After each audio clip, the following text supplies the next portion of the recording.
Warm greetings to all the learners of this course. This course is about principles of marketing, in which you would be learning about how companies actually communicate with consumers related to the various types of products and services that they offer to the target market.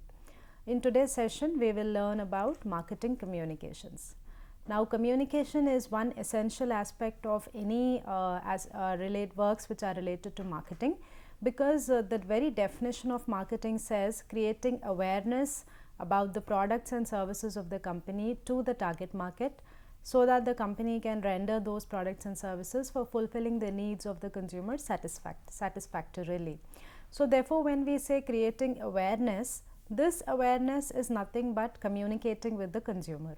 So when you say marketing communications, we are basically talking about how a particular company puts across the benefits of their products and services to the consumers in a particular target market. Now, when you say a market, it comprises of several companies which offer different types of products. So how, as a consumer, do I make a decision that this particular product is what is necessary for me and I should be going for buying this product or taking this particular service? So it all depends upon in what way the company is able to communicate with the consumer. So in today's session, we will learn about what is marketing communication. Let us first think about what communication actually is. Now, when you say communication, it is basically talking about, from the company's side, you've got something called as a marketing plan, and that particular plan has to be implemented keeping in mind whoever are your target audience. See, when you say a market space, it comprises of different segments of consumers. Some consumers are actually those towards whom you are targeting your product, while some consumers are those who may not be wanting your product at all. For example, when you talk about baby care products, as a company, I would think that my marketing communication will have to go to the mothers of the babies so that they can buy the product and get satisfied that my baby requires this particular product. So my marketing communication will be aimed at communicating the message to the mothers of these infants or the family of this particular infant, who would be convinced that the product will satisfy the needs of that particular infant. So therefore, marketing communication is basically a part of your marketing plan. And this can be possible only when the company is undertaking and designing and implementing a persuasive communication. How do you persuade the consumer and convince him that your product is what the consumer actually needs? Now, when you talk about communicating with somebody, you also have to identify what are the needs of that particular consumer. Now, consumer needs are varied, and sometimes the company offers products which are directly satisfying their needs, and sometimes the products are being offered to the consumer whereby those needs are hidden, and a company identifies those hidden needs and then provides the product for that particular hidden need. So here in today's session, we will talk about how the company tries to communicate with the consumer. So when you say communication from the side of the company, it talks about persuasive, where you are trying to persuade the consumer and convince the consumer about the necessity of buying that particular product. And here it involves exchange of information between the seller and between the potential buyer, and also people who are helping the company distribute the product to the consumer, because it happens so many times that company does not give the product directly to the consumer, but then you've got many intermediaries involved in between. So even those intermediaries also have to understand the marketing communication plan of the company so that they pass on the information to the consumer. So here the parties who are involved are the company itself, the distributors or the intermediaries in between, and then the consumer who actually receives that communication. And when you communicate, you are trying to influence the attitude and the behavior of the consumer. Now, any type of communication when we talk about, for example, a child when he is growing up, the parents communicate with the child by teaching him ethics, by teaching him behavior, so that they want to see that there is a change in the behavior of the child, and when he grows up, the child is nurtured to become a good person. Here, the entire process of communication talks about having an influence on the behavior of the person. Now, when the companies communicate with the consumer, here the companies are talking about influencing the behavior in terms of making the consumer buy the product. So how do you say that why should a company communicate with the consumer? Because the company wants to affect the attitude and the behavior of the consumer in favor of that particular company, so that they buy that product which the company is selling. So here, right product should be available at the right price at the right time, and these things are being done through right promotion. So promotion is an essential part of your marketing communication as such. Now, any communication process, leave apart marketing, has to involve some elements to it. So whether it is marketing communication or any other communication on the earth, it involves certain elements to it. The first element of any process of communication is the source. What is the message? Who is the sender of that particular message? So you basically have to talk about, now in marketing communication, the sender of the message is basically the company. The company sends the message, which is nothing but the features of the product, the utility of the product, the availability of the product, the pricing of the product. All these things are bundled up in the form of an ad campaign or any other promotional campaign, and that message is sent by the company. Sometimes what happens is companies themselves have an advertising department and or a communications department, and they will do the communication on their own, while many other times most of the companies employ somebody called as an advertising agency through whom they will send this particular message. So in the communication process, the first element that you have is the sender, whoever is the person or the entity which is sending the message, so that the behavior of the receiver can be influenced. That's the first element, which is called as the sender. The second element is encoding. This particular message, which is about the product of the company or the services which the company renders, that has to be simplified so that the consumer understands it. Now, say for example, if I am a seller of an automobile vehicle, maybe a four-wheeler. Now, if I communicate to the consumer in very technical jargon in terms of the speed of the engine or in terms of the horsepower capacity and all, it would be overloading the consumer with the technicalities. So therefore, I will have to simplify my message in terms of words, symbols and any other thing where it will become easy for the consumer to understand. This process of conveying the message to the consumer in a very simplified form by using words and symbols is called as your process of encoding. So you have the sender there, and sender encodes the message and sends it to the receiver. So the second element here is encoding. The third element is the channel. Now any message has to be sent through a particular channel. Recollect about the days, when kings and rulers were there who used to send messages from one province to another province. There was no telephone lines, there was no internet at that time. So they used, pigeons, and they would write messages on, small sheets and then send it attached to the legs of the pigeon, and they would be the messengers there, the channel there. Now here, because we have advancement in technology, we have whole lot of media which is available to us through whom this particular message can be conveyed. So the company will have to make a right choice of the channel. The channel here also depends upon who is your target audience. For example, if I am talking about conveying to a rural consumer, then the penetration of internet is very low there. So I cannot choose online marketing as my channel there. So therefore, I will have to use road shows, puppet shows, or I will have to use the mediums which are suitable to rural folk as compared to the urban ones. So that becomes your channel. The message, the way through which the message is being sent to the consumer is your channel. So now here you have got whole lot of channels which are available in the form of media. You have television media, you have print media, that is broadcast media, print media, you have internet today. social media platforms are there. Then you have outdoor media in the form of billboards, posters, hoardings. All of that goes as a part of your channel through which the company conveys the message to the consumer. If you see day in and day out when we travel on the roads also, we see so many billboards and posters and hoardings which are around us, which is conveying the message to us about products and services which are being sold by the company. So that is nothing but the channel or the media which the company is using to convey to the consumer. That's a third element. So the first was the sender, which is here the company. The second is encoding, simplifying the message in terms of words and symbol. Third is the channel, the choice of the media through whom you want to communicate the message. The fourth is decoding. Now, as a consumer, as a receiver of the message, I have my own process of understanding the message in terms of my own perception, in terms of maturity, in terms of my age, in terms of lot many factors which affect my own personality of understanding that message. So at my end, as decoding process will happen. So that also becomes one element in the process of communication. So here it refers to how the receiver is able to translate the words and messages and understand the message of that particular sender.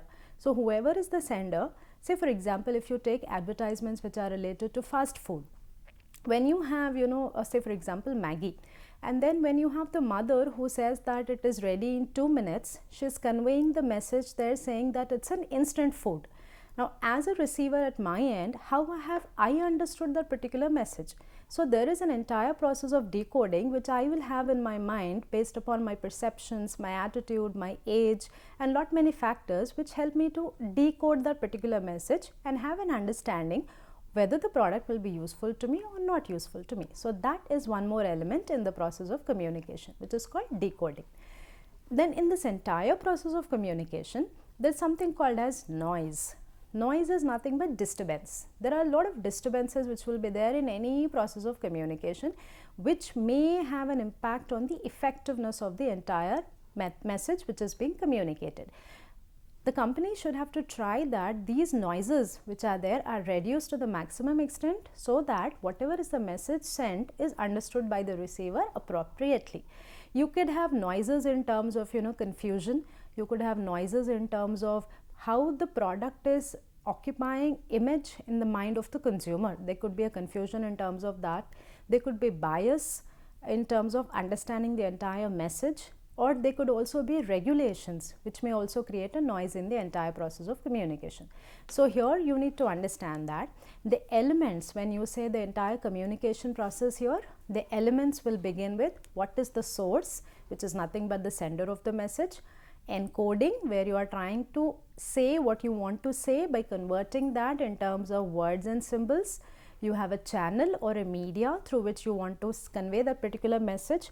You have decoding, where you talk about whoever is the receiver translating the message depending upon his or her understanding. You have again noise which is involved there, which is talking about distractions, which will reduce the effectiveness of that entire communication process. This is communication process which is there for anything which is to be communicated. Not specifically only marketing communication. It can be communication about our daily lives also, corporate communications which happen, communications which happen in our classrooms. It could be anything where there's a sender, there's a message, there's a channel, there is a receiver, there's decoding, and there is noise. All these elements are common to any kind of a communication process which may happen, not necessarily that it is specific to marketing, but marketing also has got these kind of elements which are involved there. Now, if you talk about what objectives have to be kept in mind when a company is trying to communicate with the consumer. Now, company basically will have to have certain considerations in mind which you call as marketing communication objectives. Firstly, the first objective of communicating from the side of the company is need recognition. Why do you have to communicate to the consumer? See, the consumers need the product and the services of the company. So, therefore, you communicate with them by understanding and recognizing their need. For example, when there was a transformation from technology, we were earlier using, typewriters. and the companies recognized the need of the consumers, and then advancement of that became your printers and computer systems, where we started using computers and printers in order to do our data typing and data prints. So therefore the need recognition has happened there. Companies will have to first of all understand what is the need of the consumer. Now when you say needs, you have to understand that there are different categories of needs. We study in few other overlapping subjects where we talk about Maslow's theory of needs, where Abraham Maslow says that all human beings have got 5 categories of needs. We have got needs which are basic, which are called physiological, which belong to our body. For example, food, clothing, shelter. These are the needs which are to be fulfilled by those companies which offer products related to these needs. Then as humans, we proceed to the next category of needs, which are called safety needs, where we talk about security of our own self, security of people whom we love, our family and friends and relatives, security of the assets that we have got. That's how you've got companies recognizing these needs, and you have got whole lot of gadgets which talk about security, like CCTV cameras and other security measures. You talk about life insurance policies which offer security to personal and assets. So companies have recognized that need of security, and they are offering products and services to fulfill that need. Similarly, when you move to the third category called about social needs, we talk about love, affection, recreation, fun, enjoyment. So there are companies which offer services related to all these things. For example, you have got movie theaters where we can go and fulfill our recreation needs, amusement parks where we can enjoy our social life. So companies have recognized the social needs of people, and they are offering the products related to that. Then you've got needs which are called as self-esteem needs, which talk about prestige of the consumer, which uphold the status, social status of people. So there companies have recognized that need, and then you have products which are luxury brands like Rolls-Royce and all these high value or premium brands which fulfill the social needs of the consumer. So therefore companies have recognized these needs, and they communicate with the consumers by offering such products. Last need which Abraham Maslow talks about is your self-actualization, which is the highest level need. Most of the companies and consumers stop with the 4 needs which are there. Only few of us reach self-actualization, where we understand what is the purpose of our life, why has God created us, why are we in this world. So therefore that's the highest level need, which basically saints and spiritual people usually recognize that need. So most of us stop with the first 4 needs, and the companies have recognized these needs, and they try to communicate with the consumer by offering their products and services to fulfill all these needs which are there. So the first objective of marketing communication is need recognition, where the companies recognize the need of the consumer, offer services and products which fulfill that particular need. Then in marketing communication, you have to find out who are your buyers, because unless I know who will buy my product, how will I be able to communicate? So therefore you talk about identifying who your target market is, finding buyers. Then you have to build your brand. See, when you communicate with the consumer, you communicate with the elements of brand. Branding is nothing but giving an identity to your product. So every product or a service which the company offers will have a name to it, will have a subject line or a tagline to it, will have identity in terms of colors, in terms of logos, in terms of signs and symbols. For example, you talk about the brands like LIC or SBI, which have got their own logos which they use, and they communicate to us through them. You have the scripts which companies use like Bata, where they have a specific type of calligraphy through which they write the word Bata, and then we can easily recognize that it is a brand there. So that way marketing communication is done through brand building. Now when the companies are communicating, because there is so much of confusion and clutter in the market, because so many brands, so many products are there, you have to be very clear cut with what is your objective of communication, because there are so many things which consumers will evaluate, and then they make a purchase decision.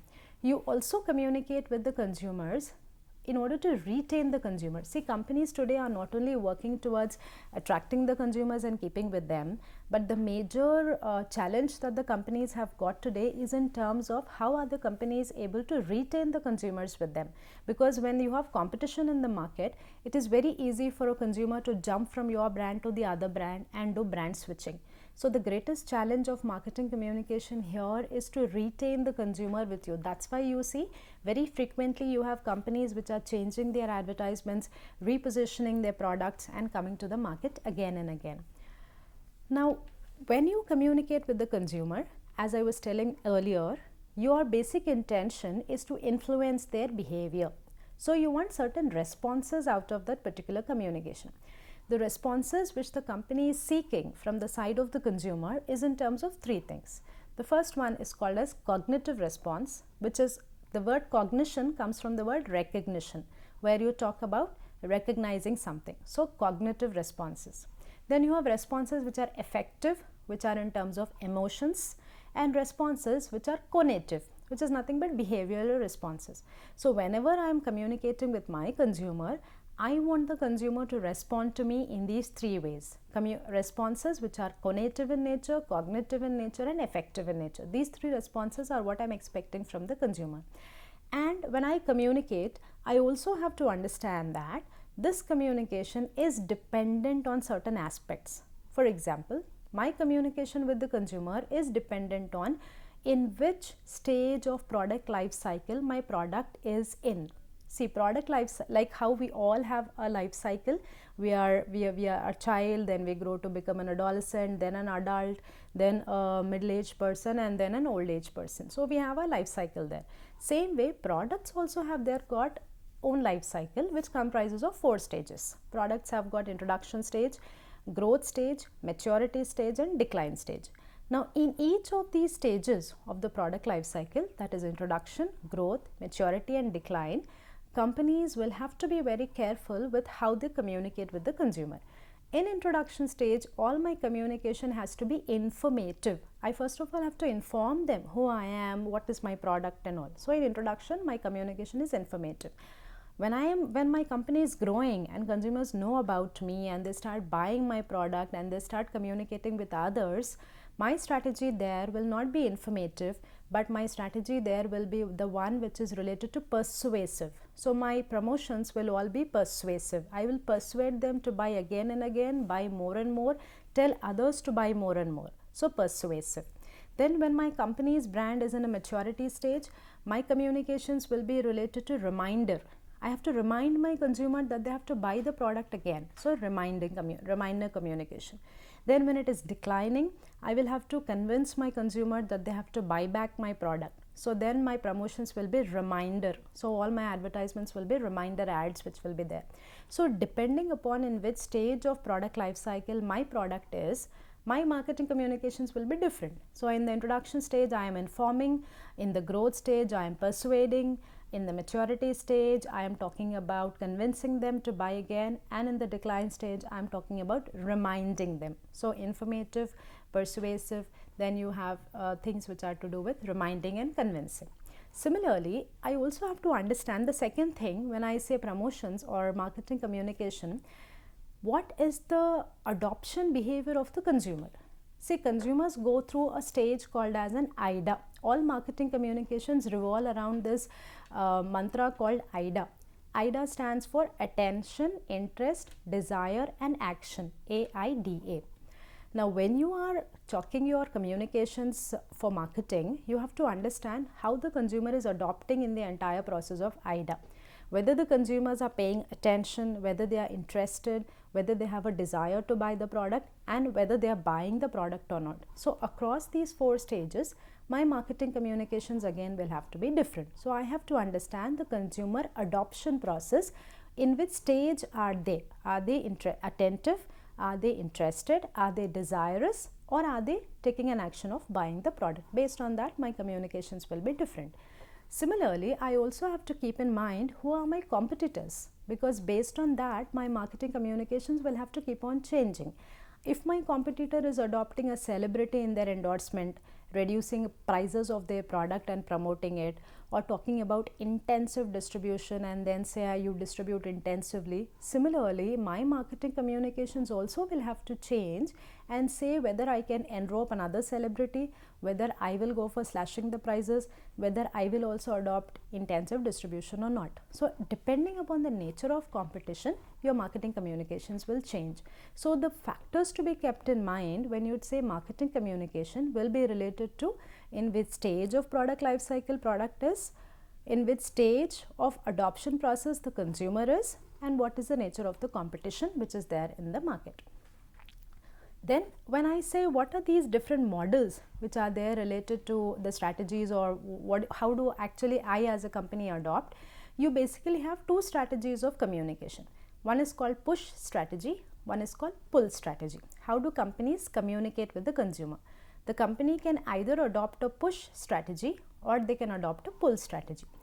Push strategy is one where the company is actually trying to push the message through the marketing intermediaries or the distribution channels. See, company, it is very rare that there are only few companies which convey directly to the consumer. 99% of the companies in the world have got a distribution channel in between through whom they sell the product to the consumer. A company will have to make a right choice of the distribution channel because they will communicate the message to the consumer. So push strategy will be the one which they will use, where they talk about promoting through the channel members. That is one. Second strategy is pull, where you talk about promotions happening in such a way that consumers start asking the intermediaries for the product, and the intermediary will get back to the company and take the product so that it can be supplied to the consumer. So what is happening here? You are trying to pull the consumers through your communication, and these consumers in turn will demand the product from the intermediary. So you either push the communication through the channel to the consumer, which is push strategy, or you as a company convey the message in such a way that consumers get pulled towards your message and they demand the product from the intermediary. So companies can adopt either a push strategy or a pull strategy. Now in this whole process of marketing communication, you have got something called as a promotion mix. Like how marketing has got marketing mix, the 4 P's, product, price, place, promotion. Same way, promotion has got its own mix. Communication has got its own mix, where you talk about advertising, sales promotion, direct marketing, personal selling, publicity, public relations, and events and other things which can be there. These in detail are separate lessons for you, which will be explained in the further courses of your classes which will be held. Now when I am communicating, I also have to keep in mind the different type of appeals which I have in my marketing communication. Whether my promotion is emotional, whether it is rational, whether I am instilling fear in the mind of the consumer, whether it is moral, or whether there is humor in my communication. So based upon different appeals, I will communicate. Rational appeal, where I am instilling logic in the mind of the consumer and say that you need this product. Emotional, most of the advertisements in India are all emotional because we are all very emotional in nature and we live in a social setup also which is emotional. So therefore most of the advertising appeals, marketing appeals are all emotional in nature. You have appeals which are fear appeals also, where you talk about adventure and fear and then you say your product is available for that particular fear and adventure. Most of the advertisements also have got humor appeal, where companies try to convey humorously to the consumer. So therefore when you talk about marketing communications, you basically have to understand what message you want to convey, who is your target market, what is the channel, how do you communicate with the consumer.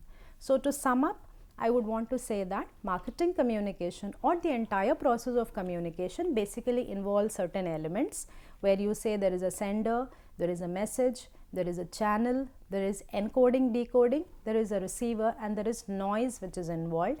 And when companies try to convey to the consumer, they have to keep certain things in mind, such as stage and product life cycle, adoption behavior of the consumer, nature of competition in the market, what kind of a message they want to send, what is the appeal they want to make, whether they adopt a push strategy or a pull strategy. And ultimately, whenever you communicate with somebody, you want some kind of feedback, because communication does not complete itself unless there is a feedback. So you receive feedback in terms of exposure of audiences, attention, what kind of a behavior changes are there from the consumer side, whether the consumers have accepted your product or not.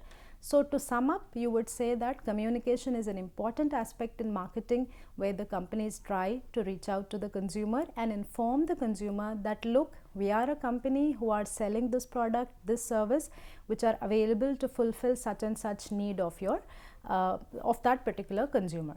So in today's lesson, we have spoken about what is marketing communication, and we have gone through the entire process of communication building in terms of not only marketing but any other process of communication where you have certain elements to it. Specifically, how marketers communicate, there are certain considerations to be kept in mind, and then what kind of results you want to yield through that particular process of communication. Thank you so much.